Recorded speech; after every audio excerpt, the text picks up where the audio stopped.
আমি আপনাদের উদ্দেশ্যে প্রধান শিক্ষক হিসেবে একটা কথা বলতে চাই।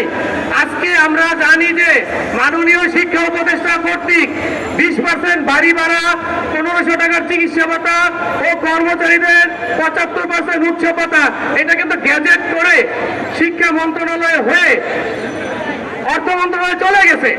আমরা কেন পাই না আপনারা কি জানেন? আমাদের বাংলাদেশে অনেক লোকদের কারণে আমাদের শিক্ষকদের মধ্যে সুচতুর কিছু শিক্ষক নেতা আছে, যাদের কারণে আজকে আমরা এই দাবি পাই না। এই সুচতুর নেতৃত্ব যারা দেয়, যারা নিজেরা এইখানে আমরা গ্রামে জানি যে মোড়লগিরি করার জন্য আসলে আন্দোলন করি আমরা সাধারণ শিক্ষকরা।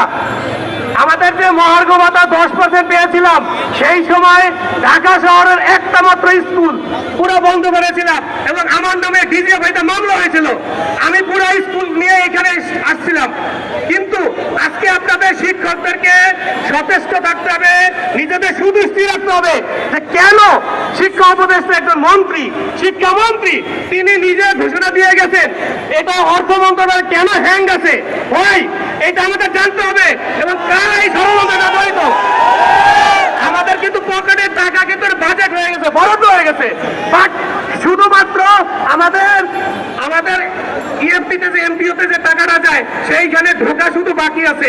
এইটুক শুধুমাত্র কারো কনস্পাইরেসির জন্য, ষড়যন্ত্রের জন্য এটা হচ্ছে না। কাজে আমরা শিক্ষকরা এই সংগঠন থেকে যখনই আন্দোলন ডাকবে আমরা সকলে আসবো তো, হাত তুলেন দেখি। আমরা কি বাড়ি ভাড়া চাই? 1500 টাকা চিকিৎসা ভাতা চাই? সর্বময়কে আমরা জাতীয় দল চাই? সবাই বলেন এক দফা এক দাবি। বাড়ি ভাড়া 20% হতে হবে, জাতীয়করণ হতে হবে, 1500 টাকা চিকিৎসা ভাতা হতে হবে, কর্মচারীদের 75% উচ্চ ভাতা হতে হবে এবং সকল ষড়যন্ত্রকারীদের দাঁত ভাঙ্গা আমরা জবাব রাজপথে দিব। সকলে সুস্থ থাকুন। অন্যান্য জেলা থেকে যারা আছে তাদের প্রতি সহানুভূতি জ্ঞাপন করে আমি আমার বক্তব্য শেষ করছি। আসসালামু আলাইকুম। জনাব রুকনুদ্দিন, ময়মনসিংহ জেলার শিক্ষক নেতা। ঢাকা শহরের প্রেস ক্লাবের সামনে আমাদের এমপিভুক্ত যে শিক্ষা প্রতিষ্ঠান বাংলাদেশে রয়েছে সেগুলি জাতীয়করণের অপেক্ষায় এখানে শিক্ষক কর্মচারীদের মহাসমাবেশ অনুষ্ঠিত হচ্ছে। এখানে উপস্থিত এখানে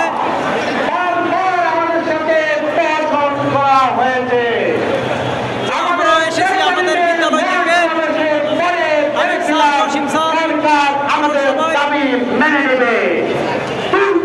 এখানে চলতেছে বড়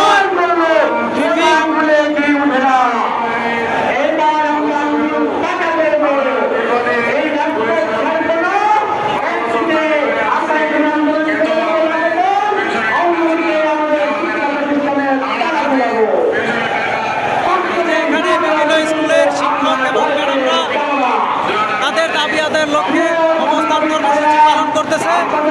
আমরা তা দেখতেছি। আমি আরো ঘুরে ঘুরে দেখতেছি।